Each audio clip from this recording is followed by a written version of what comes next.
So நைலோட சோர்ஸில் ரொம்ப முக்கியமான point தான் இது. ஸோ நான் சொன்ன மாதிரி நைலுக்கு ரொம்ப முக்கியமான இடங்களாக இருக்கிற 2 இடங்கள். ஒன்று வந்து நைலோட பர்த் பிளேஸ் இது, இன்னொன்று லேக் விக்டோரியா. லேக் விக்டோரியாவிலேருந்து தான் 70% தண்ணி வந்து நைல் நதிக்கு வருது. அதே நேரத்தில் 30% இங்கே வந்து ஊறுற தண்ணி. ஸோ இந்த 70% தண்ணியும் 30% தண்ணியும் சேர ஆரம்பிக்கிற இடம் தான் இது. ஸோ இந்த இடத்துல பார்த்தீங்கன்னா தெரியும், இங்கே மட்டும்தான் மூவிங் வாட்டர் இருக்கும். ஸோ இது வந்து ரிவர் நைலோட ஒரு ஆரிஜின் பாயிண்ட்டு. ஸோ அது வந்து அந்த நிற்கிற தண்ணி மாதிரி இருக்கிறது வந்து லேக் விக்டோரியா.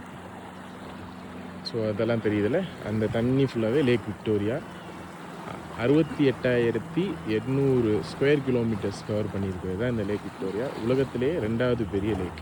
ஸோ அந்த லேக்கில் இருக்க தண்ணி ஒரு 70% நைல் நதிக்கு போகுது. நைல் நதியில் உதயமாகிற ஒரு 30% தண்ணி, இந்த 2 தண்ணியும் சேர்ந்து தான் 11 நாடுகளுக்கு போய் மெடிட்டரேனியன் சீல கலக்குது. ஸோ அதோட ரொம்ப முக்கியமான பிளேஸ் தான் இது.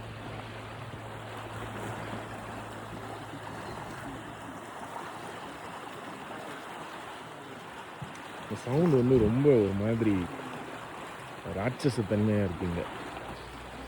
அதே மாதிரி அந்த ஸ்கையோட கலரு, தண்ணியோட கலரு எல்லாமே ஒரே ஒரு ப்ளூயிஷ் ஒயிட்டாக ஒரு மாதிரி இருக்குது. கண்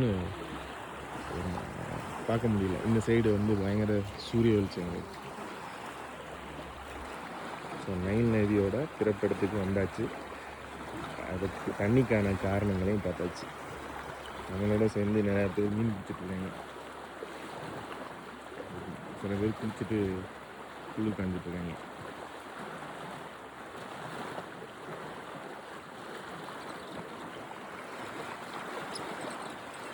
நீரின்றி அமையாது உலகு, நீர்நிலைகள் இன்றி அமையாது நீர்.